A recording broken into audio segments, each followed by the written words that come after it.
SLST 2025 কিছুক্ষণ আগেই কথা মতো নবম দশমের রেজাল্ট প্রকাশিত হয়েছে।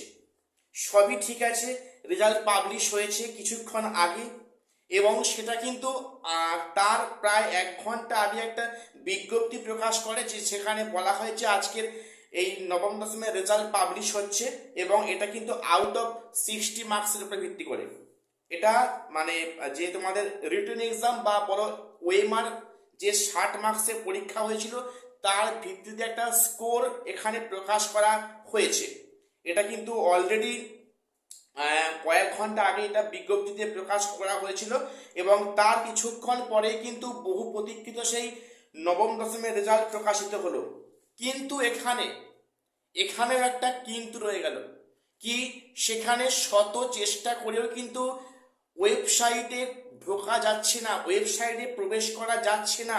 সেই সেম সমস্যা যেমনটি একাদশ দ্বাদশে হয়েছিল। আমি তো অনেকক্ষণ থেকে চেষ্টা করছি বারবার খোলার জন্য এবং সেখানে কিন্তু বারবার আমি এই কম্পিউটারে অনেকবার চেষ্টা করেছি, কিন্তু আমি ব্যর্থ হলাম, বারেবার চেষ্টা করে পারলাম না এবং শেষে আমি কম্পিউটার হাতে থাকা হ্যান্ডসেট নিয়েই আমি দেখছি, ট্রাই করছি, কিন্তু এখনো অবধি আমি সাইটটা খুলতেই পারলাম না। তো এরকম সবাইয়ের কি একই অবস্থা? একটু কমেন্টে জানালে ভালো হয় আর কি। এবং পাশাপাশি তো হ্যাঁ, একটা কথা, আমাকে কিছুক্ষণ আগে এই মিনিট 5 আগে আমাকে একজন বললো যে সে অবশ্যই ফ্রেশার ক্যান্ডিডেট, সে ইংলিশে ক্যান্ডিডেট, সে নবম দশমে তার প্রাপ্ত স্কোর হয়েছে 57 তার স্কোর হয়েছে। সে অনেক কষ্টে অনেক কষ্টে সে দেখতে পেরেছে, খুব লাকিলি সে বললো আমারটা দেখেছি, আর পরের জন্য খুলতে পারছে না, সমস্যা হচ্ছে। সে সম্ভবত 57 পেয়েছে ইংলিশে আউট অফ 60। তো যাই হোক, তো এর সমস্যা কিন্তু আজকে প্রথম নয়, এর আগেও কিন্তু অনেকবারই সমস্যা হয়েছে। বিশেষ করে এই যে গত একাদশ দ্বাদশে যখন স্কোর দেখার সময় হয়েছিল বা যখন কাট অফ দেখার একটা স্কোপ ছিল, সেখানে কিন্তু সেম সমস্যা। তো এখানে একটা প্রশ্ন হয় যে একটা এসএসসি স্কুল সার্ভিস কমিশনের মধ্যে একটা প্রতিষ্ঠান, তো সেখানে এই সার্ভারের অবস্থা যেখানে রেজাল্ট প্রকাশ হলেও কিন্তু 3-4 ঘন্টার মধ্যে রেজাল্ট দেখা সম্ভব হয় না। ঠিক আছে, তো যাই হোক, আমি এই প্রসঙ্গে তোমাদের কটা আপডেট দিয়ে রাখি। তো রেজাল্ট প্রত্যেকে ট্রাই করো, আমিও ট্রাই করছি। তো যাই হোক, ট্রাই করছি আমি। তো এবারে বলে রাখি, আজকে একটা বিশেষ একটা খবর বলার ছিল যে আজকে কিন্তু মহামান্য সুপ্রিম কোর্টে একটা হিয়ারিং ছিল এক্সপিরিয়েন্সের 10 মার্কস নিয়ে। তো সেখানে কিন্তু আজকে আশানুরূপ কোনো ফল পাওয়া যায়নি, অর্থাৎ সেখানে কিন্তু শুনানি আশানুরূপ সেই অর্থে হয়নি। কারণটা কি না, আজকে যেহেতু ভারতবর্ষের 53তম প্রধান বিচারপতি পদে শপথ নিলেন সূর্যকান্ত মহাশয়, তো উনি যেহেতু আজকের শপথ গ্রহণ ছিল সুপ্রিম কোর্টে, তো সেহেতু সেই অর্থে কিন্তু শুনানির কাজ হয়নি। সেখানে অবশ্য উভয় পক্ষে আইনজীবী উপস্থিত ছিলেন, কিন্তু পরবর্তী ডেট ধার্য করা হয় 26শে নভেম্বর তারিখে।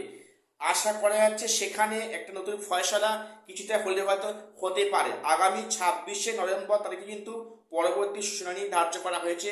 আজকে সেই অর্থে কোর্টে কোনো কাজ হয়নি। তো এবারে বলে রাখি, এই আজকের যে তোমরা খানিকক্ষণ বাদে বা আজও কিন্তু সেই রাত জাগার প্রতীক্ষা, আমার যা মনে হচ্ছে আজ সেই রাত জাগার প্রতীক্ষা। তো তোমরা প্রত্যেকে নিজেদের স্কোর দেখে আমাকে প্রত্যেকে একটু জানালে খুব ভালো হয়। তো এবারে বলে রাখি যে এই নাম্বারটা যে 60 মার্কসের এখানে তোমাদের যে স্কোরটা হবে, সেখানে ফ্রেশারদের সম্ভাবনা আদৌ আছে কি দেখো, নাকি সেখানেও আগের বারের মতো সেখানে 75-72 কাট অফ যাবে। এটা কিন্তু এখন এটা এই মুহূর্তে বলা সম্ভব হচ্ছে না, কারণ সেখানে সবাই না রেজাল্ট দেখতে পেলে কিন্তু সে প্রক্রিয়া সম্ভব হবে না যে সেখানে আদৌ কাট অফটা কত যেতে পারে। ঠিক আছে, তো এবারে একটা প্রশ্ন আমি করেছিলাম, আমাকে অনেকে বলেছিলে, আমি গত ভিডিওতে বলেছিলাম যে একাদশ দ্বাদশে প্রথম লিস্টে ভেরিফাই প্রক্রিয়া থেকে যারা বাদ পড়েছো তারা কি নবম দশমে কি মানে ডাক পেতে পারো? যদি সেই কাট অফে থাকে, আমি সেখানে বলেছিলাম যে হ্যাঁ ডাক পেতে পারো। তো সেই ভিডিওতে কিন্তু অনেকে অনেক মন্তব্য করেছে দেখলাম।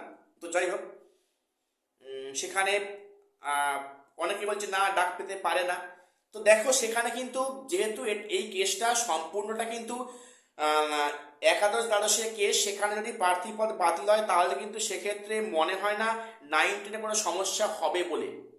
ঠিক আছে, এটুকু আমাদের আমার মানে নলেজের মধ্যে আছে আর কি, তাই বললাম। তো যাই হোক, এখনো সাইট খুলছে না।